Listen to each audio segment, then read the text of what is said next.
வணக்கங்க. இன்றைக்கி நம்ம பொரிவிலங்காய் உருண்டை தான் நம்ம பண்ண போகிறோம். இதை கெட்டி உருண்டைன்னு சொல்கிறாங்க. இதுக்கு முக்கியமான இன்க்ரீடியன்ட் பார்த்திங்கன்னா முழு நாட்டு பயிருங்க, பச்சை பயிருங்க.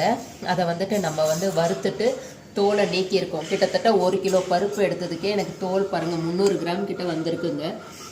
இதுதான் முக்கியமான இன்க்ரீடியன்ட். நல்ல ப்ரோட்டீன் நிறைஞ்ச உருண்டை இது கூட நம்ம தூயமல்லி அரிசி, இயற்கையில் விளைஞ்ச தூயமல்லி அரிசி, பாரம்பரிய அரிசி, அதை வறுத்து வச்சுருக்கோம், புழுங்கல் அரிசி. அது மட்டும் இல்லாமல் நம்ம பொட்டுக்கம்பு, நாட்டு கம்பை முளை கட்டிட்டு வறுத்து வச்சுருக்கோங்க.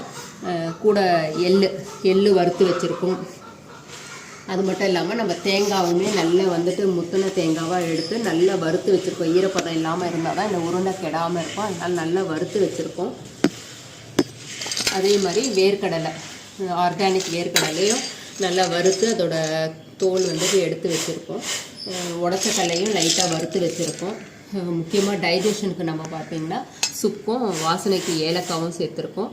இதுக்கு யூஸ் பண்ணுற வெல்லம் பார்த்திங்கன்னா இயற்கை ஆர்கானிக் வெல்லங்க. இந்த இத்தனை பொருட்களையும் சேர்த்து தான் நம்ம அந்த பொரிவிலங்காய் உருண்டை நம்ம ரெடி பண்ணுறோங்க. நன்றி, வணக்கங்க.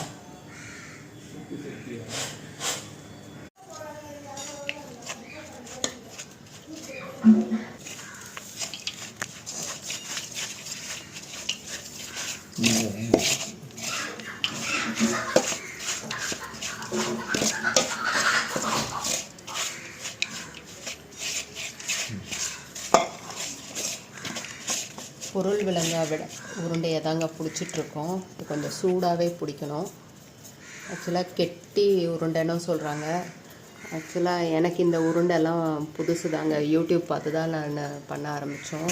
எனக்கெல்லாம் சின்ன வயசுலலாம் வேர்க்கடலை உருண்டை தான் எங்கள் ஊர் சைடெல்லாம் பழக்கம். ஆனால் இது உண்மையாகவே டேஸ்ட் ரொம்ப நல்லா இருக்குங்க. நல்ல ஒரு ஹெல்த்தி ப்ரோட்டீன் உருண்டைன்னு கூட சொல்லலாம். ஏன்னா முழு பச்சை பயிறு கூட நம்ம பொட்டுக்கம்பு எல்லாமே ஆட் பண்ணியிருக்கோம். ரொம்ப சூப்பராக இருக்கும். முளை கட்டின பொட்டுக்கம்பு எல்லாமே ரொம்ப நல்லா இருக்குது.